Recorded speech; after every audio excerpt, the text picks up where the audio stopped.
Hi, നമസ്കാരം. ശ്രീ സായി സച്ചരിതം അധ്യായം 20.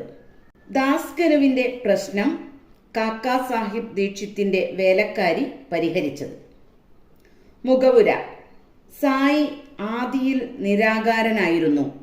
ഭക്തന്മാരുടെ ഗുണത്തിനു വേണ്ടി രൂപം കൈക്കൊണ്ടതാണ്.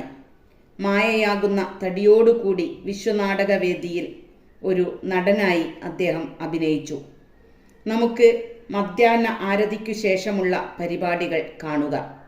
ആരതി കഴിഞ്ഞതും സായിബാബ മസ്ജിദിൽ നിന്ന് പുറത്തു വന്ന് ഒരറ്റത്തുനിന്ന് ദയാപരമായ സ്നേഹാർദ്ര ദൃഷ്ടികളോടെ ഭക്തന്മാർക്ക് ഉതി കൊടുക്കുന്നു. ഭക്തന്മാർ അതീവ സന്തുഷ്ടരായി അദ്ദേഹത്തിന്റെ പാദനമസ്കാരം ചെയ്തു നിന്ന് ദർശിച്ച് ഉദിവർഷം ആസ്വദിക്കുന്നു. ബാബ ഓരോ പിടി ഉതി ഭക്തന്മാർക്ക് കൊടുത്ത് വിരൽ കൊണ്ട് നെറ്റിയിൽ കുറിയിട്ടു കൊടുക്കുന്നു. അവരോട് അദ്ദേഹത്തിനുള്ള പ്രേമം സീമാതീതമാണ്. അവരോട് ഇങ്ങനെ പറയുന്നു: ഓ ബാവു, സഹോദര, പോയി ഭക്ഷണം കഴിക്കൂ. അന്ന, നീ ലോഡ്ജിലേക്ക് ചെല്ലൂ. ബാപ്പു, നീ പോയി സുഖമായി ഭക്ഷണം കഴിക്കൂ എന്നിങ്ങനെ ഇത്തരത്തിൽ ഓരോ ഭക്തനെയും അഭിസംബോധന ചെയ്ത് വീട്ടിലേക്ക് അയക്കും. ഇപ്പോഴും ഈ വക രംഗങ്ങളെ നിങ്ങൾക്ക് മനസ്സിൽ വിഭാവനം ചെയ്തു കാണാം. അങ്ങനെ രൂപത്തെ ധ്യാനിച്ച് പാദം മുതൽ മുഖം വരെ കണ്ട് ഭക്തി ബഹുമാന പുരസ്സരം സാഷ്ടാംഗ പ്രണാമം ചെയ്ത് ഈ അധ്യായത്തിലെ കഥയിലേക്ക് പ്രവേശിക്കാം. ഈശോപനിഷത്ത്. ദാസ്കനു ഒരിക്കൽ ഈശോപനിഷത്തിന് ഒരു മറാത്തി വ്യാഖ്യാനം എഴുതാൻ തീരുമാനിച്ചു. നമുക്ക് തുടർന്നു കഥ പറയുന്നതിനു മുമ്പായി ഈ ഉപനിഷത്തിനെ പറ്റി ഒരു ചുരുക്ക വിവരം പറയാം. അതിനെ മന്ത്രോപനിഷത്ത് എന്നാണ് പറയുക. വേദസംഹിതകളിലെ മന്ത്രങ്ങളാണവ. അത് യജുർവേദത്തിലെ വാചസ്നേയി സംഹിത 40-ാം അധ്യായമാണ്. അതിനാൽ അതിനെ വാചസ്നേയി സംഹിതോപനിഷത്ത് എന്നു പറയുന്നു. വേദസംഹിതയുടെ ഭാഗമായതിനാൽ ഇതിനെ എല്ലാ ഉപനിഷത്തുക്കളിലും വെച്ച് മഹത്തായിട്ടാണ് കരുതുന്നത്. അങ്ങനെ ബ്രാഹ്മണങ്ങളിലും ആരണ്യങ്ങളിലും പ്രസ്താവിച്ചു കാണുന്നുണ്ട്. മാത്രമല്ല മറ്റുപനിഷത്തുക്കൾ ഈശോപനിഷത്തിലെ തത്വങ്ങളുടെ വ്യാഖ്യാനങ്ങളായും കരുതുന്നുണ്ട്. ഉദാഹരണമായി ഏറ്റവും വലിയ ഉപനിഷത്തായ ബൃഹദാരണ്യക ഉപനിഷത്തിനെ ഈശോപനിഷത്തിന്റെ ഒരു വ്യാഖ്യാനമായി പണ്ഡിറ്റ് സത്വലേക്കർ കരുതുന്നു. Professor R.D. റാനഡെ പറയുന്നു: ഈശോപനിഷത്ത് ഒരു ചെറിയ ഉപനിഷത്താണ്. എങ്കിലും അതിൽ അവഗാഢമായ അന്തർദൃഷ്ടിയുടെ സൂചനകൾ വളരെ ഏറെ ഉള്ളതാണ്.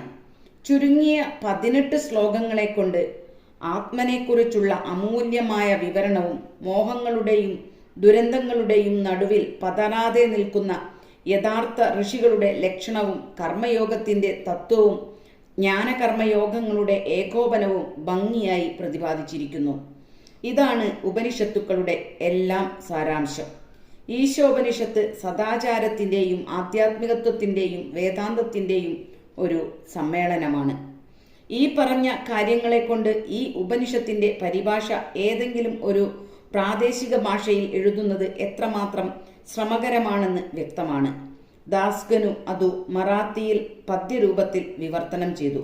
പക്ഷേ ആ ഉപനിഷത്തിന്റെ അന്തസത്ത ഉൾക്കൊള്ളാൻ കഴിയാത്തതിനാൽ അയാൾക്ക് തൃപ്തി വന്നില്ല. അതൃപ്തനായി പല പണ്ഡിതന്മാരോടും ഈ ഉപനിഷത്തിനെ പറ്റി ചർച്ച ചെയ്തു. അതുകൊണ്ട് അയാളുടെ പ്രശ്നത്തിന് പരിഹാരം കിട്ടിയില്ല. അതുകൊണ്ട് ദാസ്കനു വളരെ വ്യാകുലപ്പെട്ടു. സദ്ഗുരു മാത്രമാണ് വ്യാഖ്യാനിക്കാൻ അർഹൻ. മുൻപറഞ്ഞ പോലെ ഈ ഉപനിഷത്ത് വേദങ്ങളുടെ അന്തസത്തയാണ്. അത് ആത്മജ്ഞാനത്തിന്റെ മാർഗമാണ്. അത് ജനന മരണാദികൾ അവസാനിപ്പിച്ച് മോക്ഷം തരുന്ന ഉപാധിയാണ്.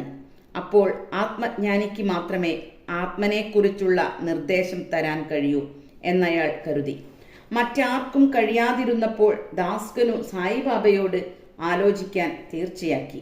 ഷിർദിയിൽ പോവാൻ അവസരം കിട്ടിയപ്പോൾ അയാൾ സായിബാബയെ കണ്ട് നമസ്കരിച്ച് അയാളുടെ വിഷമത്തെപ്പറ്റി പറഞ്ഞു. സായിബാബ അനുഗ്രഹിച്ചു പറഞ്ഞു: നീ പരിഭ്രമിക്കേണ്ട, ഇതിൽ ഒരു പ്രയാസവുമില്ല. നീ മടങ്ങിപ്പോകുമ്പോൾ വൈലേപ്പാർലയിൽ വെച്ച് കാക്കാ സാഹേബ് ദീക്ഷിത്തിന്റെ വേലക്കാരി നിന്റെ പ്രശ്നത്തിന് പരിഹാരമുണ്ടാക്കിത്തരും. അതു കേട്ടവർ ബാബ തമാശ പറഞ്ഞതാണെന്ന് ധരിച്ചു. പക്ഷേ ദാസ്കനു കാര്യമായെടുത്തു. ബാബ എന്തു പറഞ്ഞാലും അത് ശരിയായിരിക്കുമെന്നും ബാബയുടെ വാക്കുകൾ ബ്രഹ്മകൽപിതങ്ങളാണെന്നും അയാൾക്കറിയാമായിരുന്നു. കാക്കയുടെ വേലക്കാരി. ബാബയുടെ വാക്കുകൾ വിശ്വസിച്ച് അയാൾ വൈലേപാർലയിലെത്തി കാക്കാ സാഹേബ് ദീക്ഷിത്തിന്റെ വീട്ടിൽ താമസിച്ചു. പിറ്റേന്നു കാലത്ത് ദാസ്കനു മയങ്ങിക്കിടന്നപ്പോൾ ചിലർ പൂജ ചെയ്യുമ്പോൾ എന്നു പറയുന്നു. അയാൾ ഒരു ദരിദ്ര പെൺകുട്ടി കർണാനന്ദകരമായി മനോഹരമായ ഗാനം ആലപിക്കുന്നത് കേട്ടു. പാട്ടിന്റെ സാരം: ഇളം ചുവപ്പു സാരി എത്രമാത്രം അഴകുള്ളതാണെന്നോ അതിൻ്റെ അറ്റങ്ങളും കരകളും എന്തുമാത്രം മനോഹരമാണെന്നോ എന്നും മറ്റുമാണ്.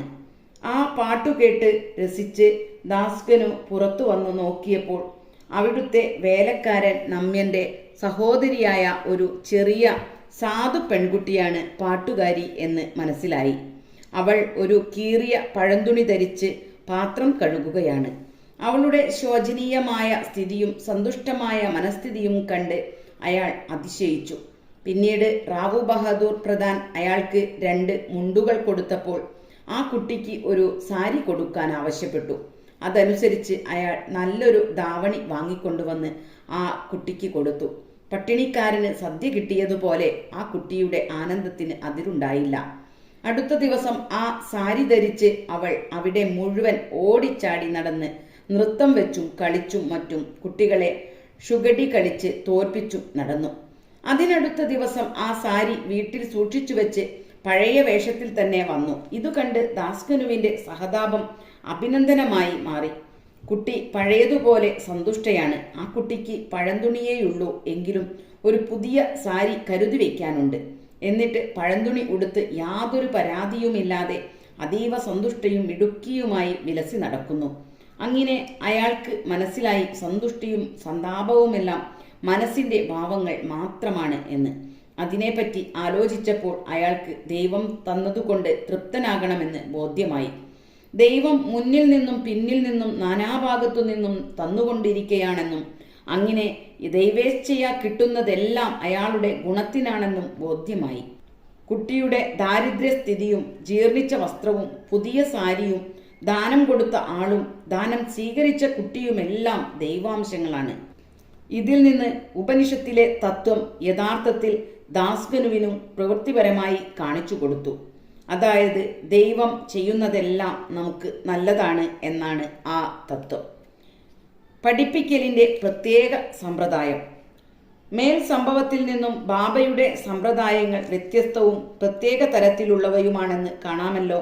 ബാബ ഷിർദിയിൽ നിന്ന് എങ്ങോട്ടും പോകില്ലെങ്കിലും സാധന പരിശീലിക്കാൻ പലരെയും മച്ചീന്ദ്രഗഡ, കോൽഹാപൂർ, ഷോലാപൂർ എന്നിവിടങ്ങളിലേക്ക് അയക്കാറുണ്ട്.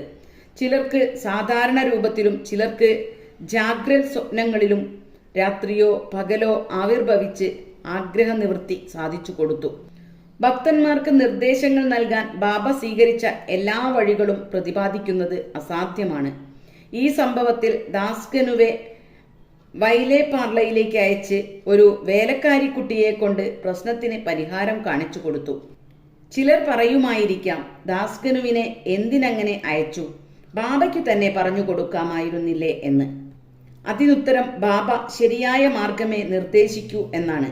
അല്ലാതെ എങ്ങനെയാണ് ദാസ്കനുവിന് വേലക്കാരിയും സാരിയും എല്ലാം ഈശ്വരവിലാസമാണെന്ന് ബോധ്യപ്പെടുക? ഈ ഉപനിഷത്തിനെ പറ്റി ഒരു ചെറിയ വിവരണത്തോടെ ഈ അധ്യായം അവസാനിപ്പിക്കാം. ഈശോപനിഷത്തിലെ സദാചാരം. ഈശോപനിഷത്തിന്റെ പ്രാധാന്യം അത് പ്രതിപാദിക്കുന്ന സദാചാരപരമായ കാര്യങ്ങളാണ്.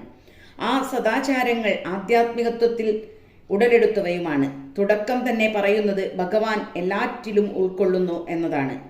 ഇതിനു അനുബന്ധമായി സദാചാരമായി അത് തരുന്ന ഉപദേശം മനുഷ്യൻ ദൈവകൽപിതമായി കിട്ടുന്നത് ആസ്വദിക്കണമെന്നും അങ്ങനെ ദൈവകൽപിതമായി കിട്ടുന്നതെന്തും അയാളുടെ ഗുണത്തിനാണെന്നുള്ള പൂർണ്ണ വിശ്വാസം വേണമെന്നുമാണ്. ഉപനിഷത്ത് അന്യന്റെ സ്വത്തിനെ കാക്ഷിക്കുന്നത് നിരോധിച്ചിരിക്കുന്നു. നമുക്കുള്ളത് കൊണ്ട് തൃപ്തിപ്പെടാനാണ് ഉപനിഷത്തിന്റെ ഉപദേശസാരം. മറ്റൊരു സാരോപദേശം മനുഷ്യൻ ശാസ്ത്രവിധിപ്രകാരമുള്ള കർമ്മം എല്ലാ കാലത്തും ദൈവേച്ഛ നടക്കട്ടെ എന്ന ഭാവത്തിൽ ചെയ്തുകൊണ്ടിരിക്കണമെന്നാണ്. നിഷ്ക്രിയത്വം ഈ ഉപനിഷത്തു പ്രകാരം ആത്മാവിലെ പുഴുക്കുത്താണ്. ഇങ്ങനെ കർമ്മനിരതനായിരുന്നാൽ മാത്രമേ മനുഷ്യനു നൈഷ്കർമ്മ്യത്തെപ്പറ്റി അറിയാൻ കഴിയൂ. പിന്നെ ഉപനിഷത്തുൽ ഉദ്ഘോഷിക്കുന്നത് ആത്മാവിൽ എല്ലാ ജീവജാലങ്ങളെയും കാണാനും എല്ലാ ജീവജാലങ്ങളിലും ആത്മനെ കാണാനുമാണ്.